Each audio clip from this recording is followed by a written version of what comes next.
welcome to the video. Thank you for stopping by. Hello. Today I wanted to talk to you about how to have beautiful hair. And as a person who has always struggled with frizzy hair and didn't realize that my hair is not frizzy, that's just a symptom of having wavy hair, I feel like I'm a good person to talk about this because look, so there is some slight frizz at the top, but my hair is like wavy. And it can be hard not knowing what are the right products for your hair to have. And the first most important thing to know is that you need to know what your hair type is. There is high porosity, medium porosity, and low porosity.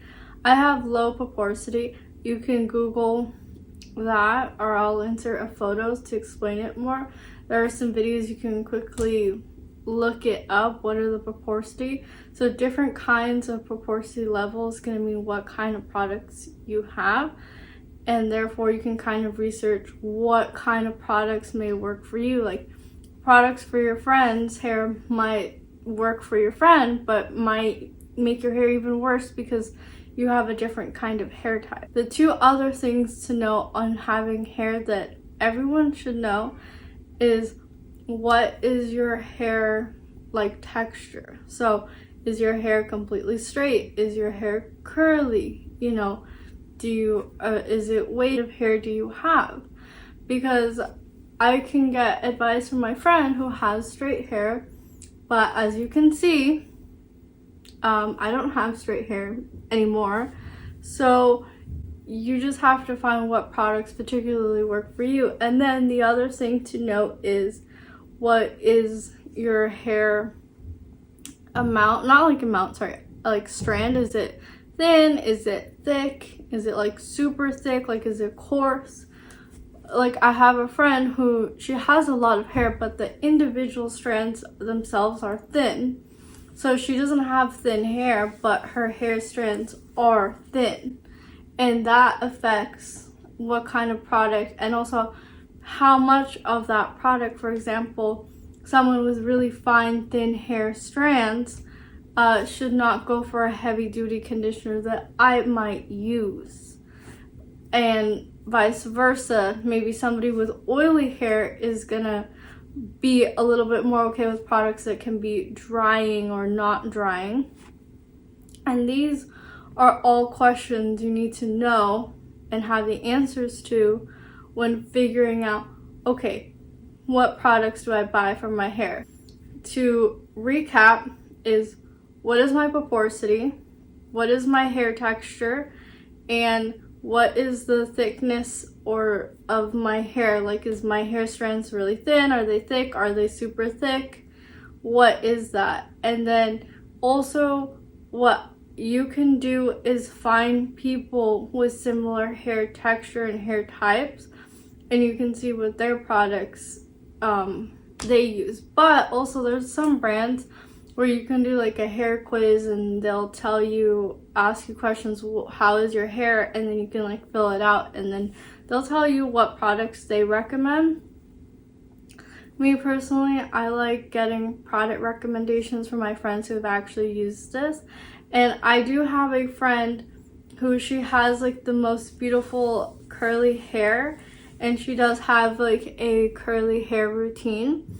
Unfortunately, she's not here today, but I would love to do like an interview with her and kind of compare, because her hair, I would say, is more like a 3A, 3B, and mine is more of a 2B, 2C kind of hair because it's wavy, but it's not like, you know, you see how it doesn't start at the top?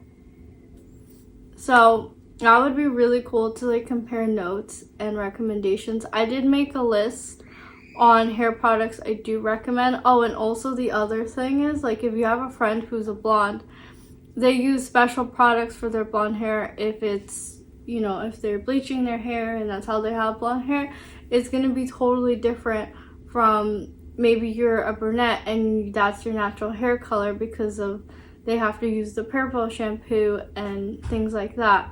So it all really depends on what is your hair. and your hair types. And now that we've covered that, my special guest, this is Nino. He's my cat. He's taking a nap.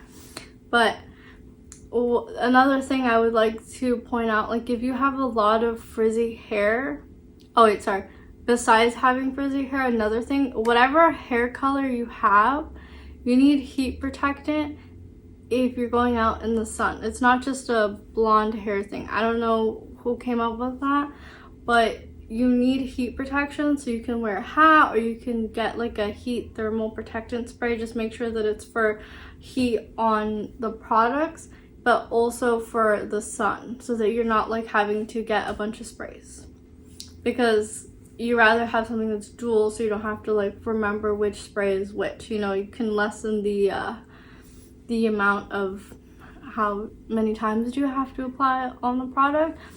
And so in learning, if you have frizzy hair, one of the things I learned is your hair needs moisture and you need to deep condition. So that means a lot of leave-in conditioner, curl creams, and you have to do like daily